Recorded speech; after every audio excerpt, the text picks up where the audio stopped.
आम आदमी को अब इस सियासत से कोई गर्ज नहीं रही, कोई गर्ज नहीं रही। दुनिया भर में लोग मेहनत करके तरक्की करते हैं, अपना सोशल स्टेटस जो है वो बढ़ाते हैं, लेकिन पाकिस्तान में क्या होता है? पाकिस्तान में आम आदमी की पहली और आखिरी तरजीह आज भी क्या है? 2 वक्त की रोटी तक महदूद है। वर्ल्ड बैंक की रिपोर्ट ये आई है कि 10 मिलियन पाकिस्तानी जो है वो गुर्बत में जा रहे हैं, मतलब they are slipping into poverty. हमारी इन्फ्लेशन रेट तो 26% है, इससे भी ज़्यादा है, और पाकिस्तान का ग्रोथ रेट 1.8% है। पहले तो ये बात समझें कि आप लोग जो है वो सच का सामना करने के लिए तैयार नहीं है। जब आप सच का सामना करने के लिए तैयार नहीं है और आप कभी कह देते हैं इंडिया ने कर दिया और आप कहते हैं जी ईरान में इजराइल ने कर दिया, तो फिर आप अपने घर के मसाइल कैसे हल करेंगे जो आपकी अपनी हरकतों की वजह से पैदा हुए? जिसे पूरा करने के लिए उसकी पूरी कुव्वत, पूरी तवानाई, पूरी जिंदगी अगर मैं कह दूं कि सर्फ हो जाती तो गलत नहीं होगा, और उसके बावजूद कुछ लोग नाकाम ही रहते हैं। क्यों? क्योंकि आसमान को छूती जो महंगाई है उसको आम आदमी की महदूद जो आमदन है वो पूरा नहीं कर पाती है। जिस मुल्क के अंदर 3 करोड़ बच्चे स्कूल से बाहर हों, जिस मुल्क के अंदर 3 करोड़ बच्चे स्कूल से बाहर हों, और उस मुल्क के अंदर लिटरेसी की जो डेफिनेशन है वो ये है कि इसको पढ़ना आता हो, नाम लिखना आता हो, और फिर भी उस मुल्क के अंदर लिटरेसी रेट जो है वो 59% हो, वहाँ पे हुकूमत ये फैसला करे कि हमने पब्लिक यूनिवर्सिटीज़ में मज़ीद 24 अरब रुपए की कटौती करनी है। भाई आपने जो कुछ किया है उसी को आप जो बोया है उसी वही फसल काट रहे हैं। आपने बलूचिस्तान में उनके मादनी ज़खायर लूट रहे हैं, आप खैबर पख्तूनख्वा के मादनी ज़खायर भी लूट रहे हैं, आपने आज़ाद कश्मीर जिसको कहते हैं वहाँ के वसाइल भी लूट रहे हैं, और आप गिलगित बल्तिस्तान के वसाइल भी लूट रहे हैं, और आप सिंध के वसाइल भी लूट रहे हैं। नमस्कार दोस्तों, अपने इतिहास का सबसे बड़ा आर्थिक संकट झेल रहे पाकिस्तान में हालात अभी भी नहीं सुधर रहे हैं। देश में गरीबों की तादाद में लगातार इजाफा होता जा रहा है। वर्ल्ड बैंक ने पाकिस्तान को वार्निंग देते हुए कहा कि पिछले साल पाकिस्तान में गरीबी दर बढ़कर 40% तक पहुंच गई है। बेहद ख़राब आर्थिक हालतों के कारण देश के 1.5 करोड़ से ज़्यादा लोग और गरीबी की चपेट में आ गए हैं। पीटीआई के मुताबिक वर्ल्ड बैंक ने पाकिस्तान की गरीबी के जो आंकड़े पेश किए हैं उनसे अंदाज़ा लगाया जा सकता है कि देशवासियों के क्या हालात हैं। पाकिस्तान में गरीबी 1 साल के भीतर ही 35% से बढ़कर 40% तक हो गई है। इसके साथ ही देश में 1.5 करोड़ और लोगों के गरीबी रेखा के नीचे आने के बाद अब पाकिस्तान में गरीबी की मार झेलने वाले लोगों का आंकड़ा बढ़कर 10 करोड़ हो गया है, जो कि पाकिस्तान की आधी आबादी के बराबर है। जबकि जो आउट ऑफ स्कूल चिल्ड्रन है वो 3 करोड़ हैं, जबकि गुर्बत जो है ये वर्ल्ड बैंक कह रही है कि 10 मिलियन लोग, यानी कि 1 करोड़ लोग जो हैं वो मज़ीद गुर्बत में जा रहे हैं। वहाँ पे हुकूमत ये फैसले कर रही है।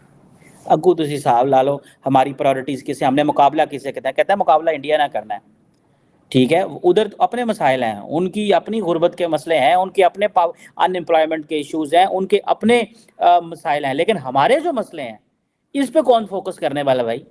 अब ये जो वर्ल्ड बैंक की रिपोर्ट थी जो ये कहती है कि इतनी स्लो इकॉनमी है कि 1.8%, भारत की 8.4% है, 8% है, लेकिन हमारी 1.8% है।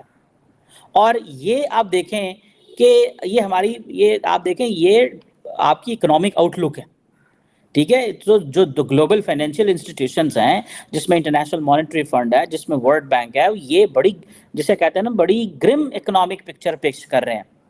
और हमारे जो मैक्रो इकोनॉमिक इंडिकेटर्स हैं हम वो सारे के सारे मिस कर रहे हैं।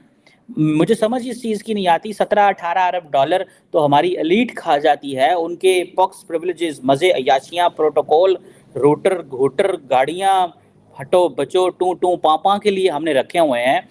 मतलब सारी एलीट है, उसमें कोई एक तबका नहीं है, सारी एलीट है।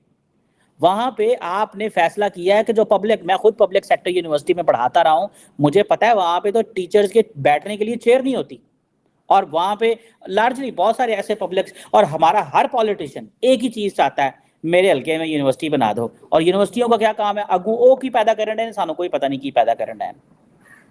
सो हमारा जो इकोनॉमिक ग्रोथ रेट है वो 1.8% है, पावर्टी जो रेट है 40% है, 98 मिलियन पाकिस्तानी जो हैं वो already they are into the line of the poverty, 98, आधा पाकिस्तान तो इसमें है।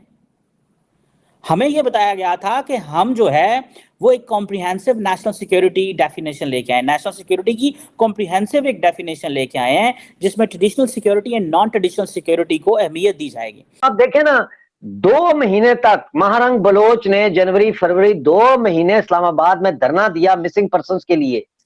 उसने आके पाकिस्तान की पार्लियामेंट से, पाकिस्तान की हाई कोर्ट से उसने दरख्वास्त की कि हमारी सुने आगे बात। उसने ये नहीं कहा कि हम पत्थर मारने आए हैं या हम क्या। आपने क्या किया, सर्दियों के मौसम में उन पर ठंडे पानी आपने फेंके, उन पे आपने उनके इर्द गिर्द खारदार तार लगा दी जैसे कोई गैर मुल्की आ गए बगैर वीजे के। तो उसके बाद वो चली गई। अब उसका बैकलैश है और आप सुनते नहीं है किसी की बात, आप किसी की शिकायत नहीं सुनते, तो इंसाफ कहां से देंगे आप जब आप सुनने के लिए तैयार नहीं है किसी की बात। अब ईद वाले दिन बलूचिस्तान यकजहती कमेटी ने voice for Baloch missing persons ने ईद वाले दिन कराची में, शाल में, कोयटा में और जगहों पे मुजाहरे करने का ऐलान किया है। ईद वाले दिन वो कह रहे हैं, मामा कदीर का बयान है, वो कह रहे हैं कि भाई आप लोग ईद पे जो है वो खुशियां बांटते हैं और हम ईद पे लाशें उठा रहे हैं। तो ये सारी सूरत हाल है। फिर अफगानिस्तान, मैं आपको वाज़ेह तौर पर बता देना चाहता हूं कि आपको खैबर पख्तूनख्वा का अटक तक का इलाका अफगानिस्तान को देना पड़ेगा। और आपके जो, आपसे मेरा मतलब ये नहीं है कि मैं फखर यूसुफजई को कह रहा हूं कि आपसे मेरा मतलब है पाकिस्तान के जो सरकार है और जो एस्टेब्लिशमेंट है, ये अब एक नया खेल खेलने की कोशिश कर रहे हैं कि ये पश्तूनों और बलोचों को लड़ाने की कोशिश कर रहे हैं। मैं आपको ये गारंटी से कह देता हूं आज कि पश्तून और बलोच को आप लड़ा नहीं सकते, क्योंकि पश्तून और बलोच एक है, वो एक है। उनको आप आपस में नहीं लड़ा सकते। कोशिश कर रहे हैं ये कि जी बलूचिस्तान के इलाके जो है वो खैबर पख्तूनख्वा के हैं और वहां पश्तून इतना है। तो अफगानियों ने साफ साफ कह दिया, अफगान पठानों ने भी और अफगान फारसी वानों ने भी, उन्होंने कह दिया कि हमारा बलोचों के साथ कोई मसला नहीं है, खुला आए जाए जो मर्जी करें, कोई टेंशन ही नहीं है। तो अब आपको ये करना पड़ेगा, आपको ये फैसला करना पड़ेगा कि आपने अब बलूचिस्तान से अपनी फौजें कैसे वापस बुलानी है, जो 27 मार्च 1948 को भेजी थी वो कैसे वापस बुलानी है, और आपने किस तरह आप सरेंडर करना है। अब तो यहां नौबत पहुंच गई है, और अगर आप नहीं करेंगे ये, तो ये अब फैलता चला जाएगा। ये जो जिसको आप दहशतगर्दी कहते हैं और बलोच उसको जंग आजादी कहते हैं, ये फैलती चली जाएगी।